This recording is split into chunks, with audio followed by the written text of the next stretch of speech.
Hello, my dear student, class 6. Welcome to all in your science class. In previous lecture, I have told you grassland habitat, water habitat. And now this time I am going to start hills and mountain habitation. Okay. In this lecture, we will discuss hills and mountain adaptation and habitat. ठीक है, हम इसके बारे में discuss करेंगे. ठीक, तो चलिए स्टार्ट करते हैं आज का. High hills are mountains. In first line, high hills are mountain. जो ऊंचे ऊंचे पहाड़ होते हैं उन्हें पर्वत कहते हैं. आपने देखा है ना, कुछ तो छोटे होते हैं, कुछ बड़े होते हैं, कहीं पे छोटे पेड़ होते हैं, कहीं पे बड़े पेड़ होते हैं, है ना. तो कुछ माउंटेन्स जो रॉकी होते हैं, पहाड़ी होते हैं, बैरन होते हैं, इनफर्टाइल होते हैं, मीन्स वहाँ कुछ उगता नहीं है. और कुछ बहुत ऊंचे ऊंचे पहाड़ होते हैं, पर्वत होते हैं जो बर्फ़ से ढके होते हैं. तो पहाड़ों पर भी डिफरेंट टाइप के ऑर्गेनिज्म पाए जाते हैं. आपको पता है पहाड़ों पर कैसा मौसम होता है? हमेशा ठंडा होता है. वहाँ बहुत ज़्यादा ठंड होती है और बहुत ज़्यादा हवाएं भी पहाड़ों पर चलती हैं, जिस कारण वहाँ विंटर में बहुत ज़्यादा ठंड हो जाती है. जो पानी होता है वहाँ हर तरफ, जो पानी किसी भी फॉर्म में होता है वो जमना शुरू हो जाता है. ठीक है, रात के समय जम जाता है और दिन में मेल्ट होना शुरू हो जाता है. कभी कभी इतनी ज़्यादा ठंड होती है कि वो दिन में भी नहीं पिघल पाता है ना. इस टाइम जैसे आप हिमाचल का सुन रहे हो, लद्दाख का, लेह का, तो वहाँ क्या है, बहुत ज़्यादा ठंड है. आप देखते भी हो न्यूज़ वगैरह में आता है ना, सेवियर कोल्ड है. तो कहीं कहीं पर बर्फ़ भी पड़ती है, बहुत ज़्यादा स्नोफॉल भी होता है समय के साथ, है ना.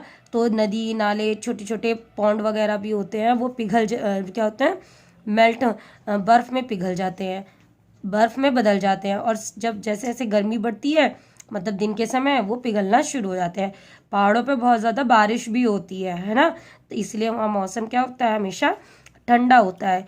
ठंडी हवाएं जो हैं एयर को ड्राई कर देती हैं, जिस कारण हाई हिल्स पर हमेशा जो ऊंचे पहाड़ होते हैं वहाँ पे ठंडा हवाएं और कभी कभी सूखी हवाएं ऐसी भी चलती हैं.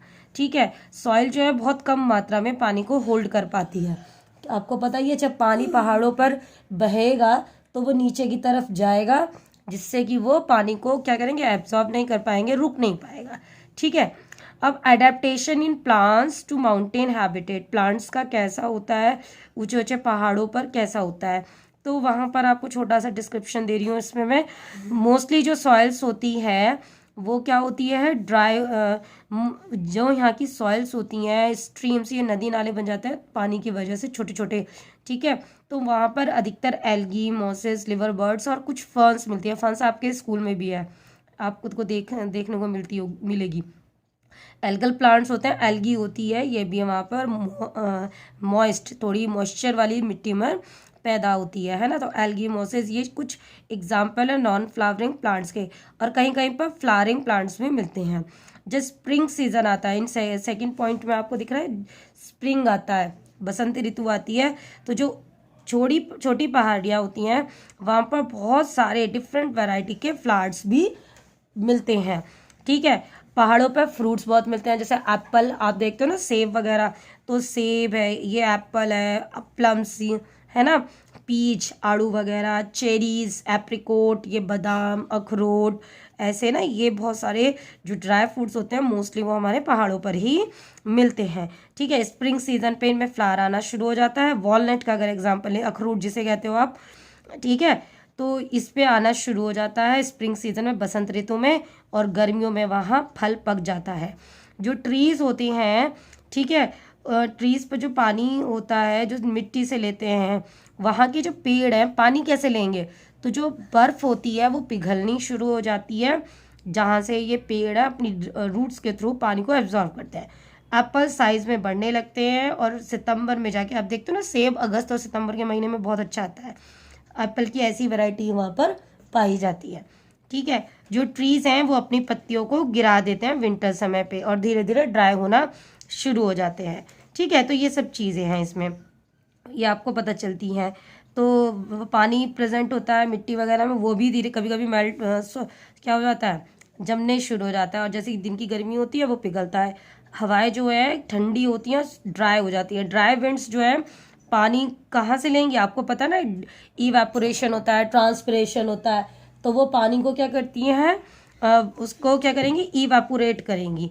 ठीक है, तो लीव्स जो हैं, लीव्स गिरने लग जाती हैं, पेड़ों से पत्तियां गिर जाती हैं, जिस कारण उन पेड़ों को हम क्या कहते हैं, लीफलेस ट्रीज कहते हैं। ठीक है, अब हिल फॉरेस्ट, आपको पता है वहाँ के प्लांट्स कैसे होंगे। ठीक है, हिल फॉरेस्ट पर एक बहुत ज़्यादा रेंज होती है किसकी, जंगलों की। आप देखते हो ना, जंगल बड़े घने घने होते हैं। ठीक है, आप देखते हो प्लांट्स वहाँ पे पाए जाते हैं, जैसे सीढ़ियाँ होती हैं ना, थोड़ी थोड़ी दूरी पर मिलते हैं। आप देखते भी हो पहाड़ों पर, जो घूमने गए होंगे ना उन लोगों को पता भी होगी, है ना। और मॉइस्चर जो है सॉइल्स में फ्रोज होने शुरू हो जाता है विंटर्स के समय में, जो प्लांट्स के लिए अवेलेबल नहीं होता है। ठीक है, अब प्लांट्स हैबिटेट पढ़ेंगे हम हिल्स के लिए। देखिए बेटा, अब हम पढ़ेंगे प्लांट हैबिटेट हिल्स पर कैसे होता है ना। ट्रीज जो होते हैं हिल्स पर कॉनिकल शेप्स के होते हैं, ट्रायंगल शेप टाइप होते हैं ना, तो उनकी जो स्टैम्प होता है वो हार्ड होता है, वुडी होता है, और वो सीधे खड़े रहते हैं। उनकी पत्तियां देखते हो आप, उन पे क्या वो ऐसे क्यों होता है, जो बर्फ गिरती है वो ईजिली नीचे गिर जाती है, पत्तियों पे जो आती है वो ईजिली नीचे गिर जाती है। तो इस टाइप के प्लांट्स को हम कॉनिफर्स कहते हैं, जैसे कि पाइनस, साइकस, है ना, ये दियोदार।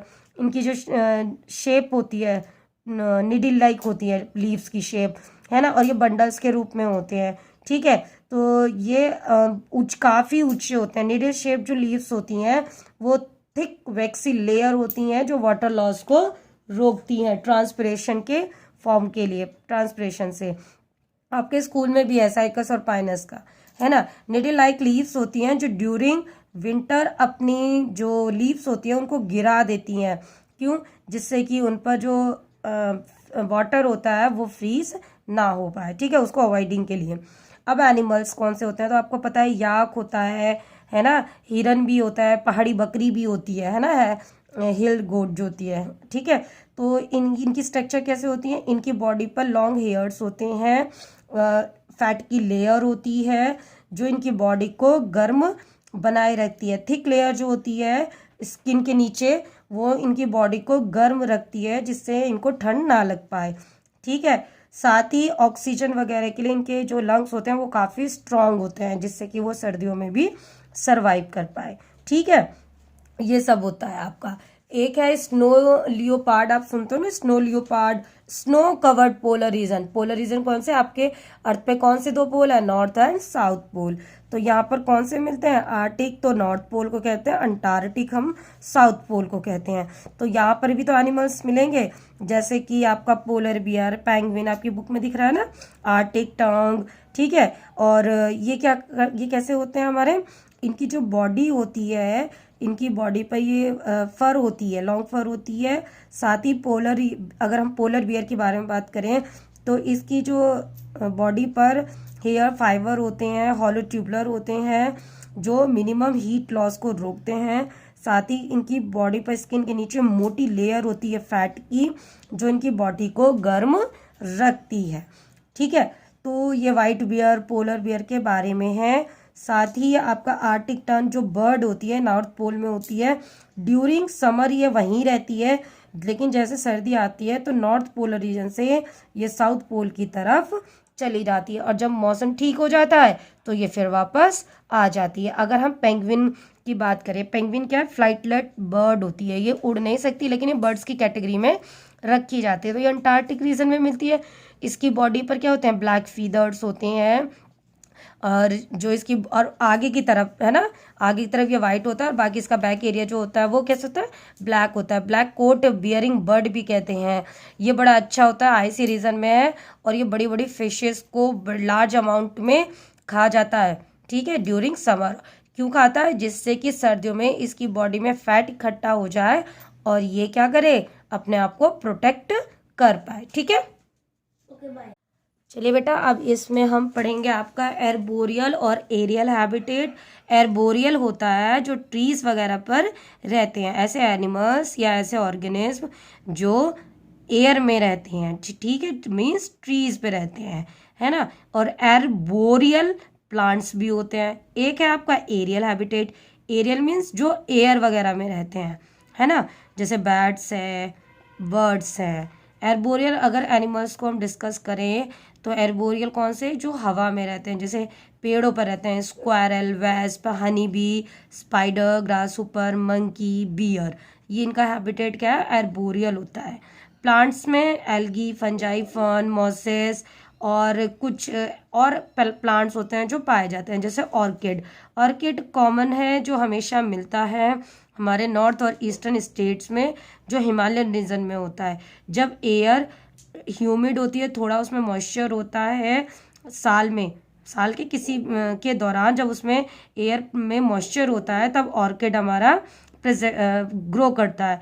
मोस्टली जितने भी ऑर्किड्स होते हैं वो एर्बोरियल होते हैं, उनमें सुंदर सुंदर फूल आते हैं, ब्यूटीफुल फ्लावर्स होते हैं जिसमें स्पाइक्स होता है। ऑर्किड का नाम आप सुनते भी हो। तो ऑर्किड जो है ट्री ट्रंक्स पर सर्वाइव करता है, इसीलिए जो ट्री ट्रंक्स पर सर्वाइव करते हैं हम उन्हें क्या कहते हैं, ईपीफाइट्स कहते हैं।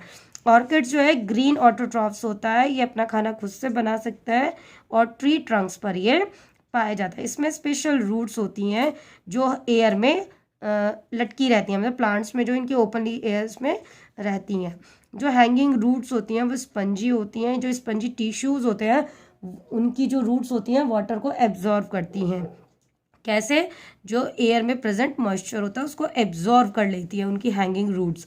एरियल हैबिटेट में बैट्स को देखते हो आप, बर्ड्स को देखते हो, तो बैट्स क्या है, आपने देखा ना, उल्टी लटकी रहती हैं, है ना, और रात के समय ये खाने की तलाश में निकलते हैं। इसको जो ऐसे बर्ड्स या ऐसे एनिमल्स जो रात को मूव करते हैं उन्हें नॉक्ट्रनल कहते हैं। निशाचर आप हिंदी में बर्ड सुनते हो।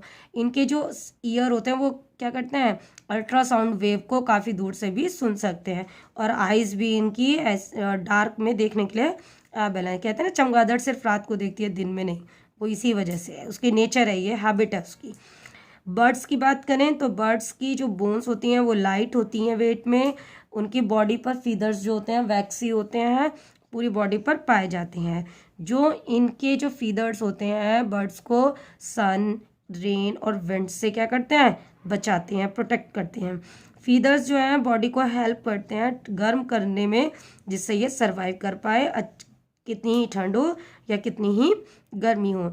ड्यूरिंग समर टाइम में जो बर्ड्स होते हैं वो अपने पंखों को फड़फड़ाते हैं, जिनसे उन्हें गर्मी कम से कम लगे। ये आप अपने आसपास भी गर्मियों के दिनों आपको देखने के लिए मिल जाएगा ईजली। इनकी जो बोन्स होती हैं वो थिन होती हैं, हॉलो होती हैं, और इनमें जो एयर कैविटी होती है जिससे ये ईजली उड़ सकते हैं। जो बर्ड्स की बॉडी की शेप होती है वो स्ट्रीमलाइंड होती है, ठीक है, स्मूथ होती है, जिससे ये ईजली जो एयर में फ्लाइट कर पाए, उड़ पाए।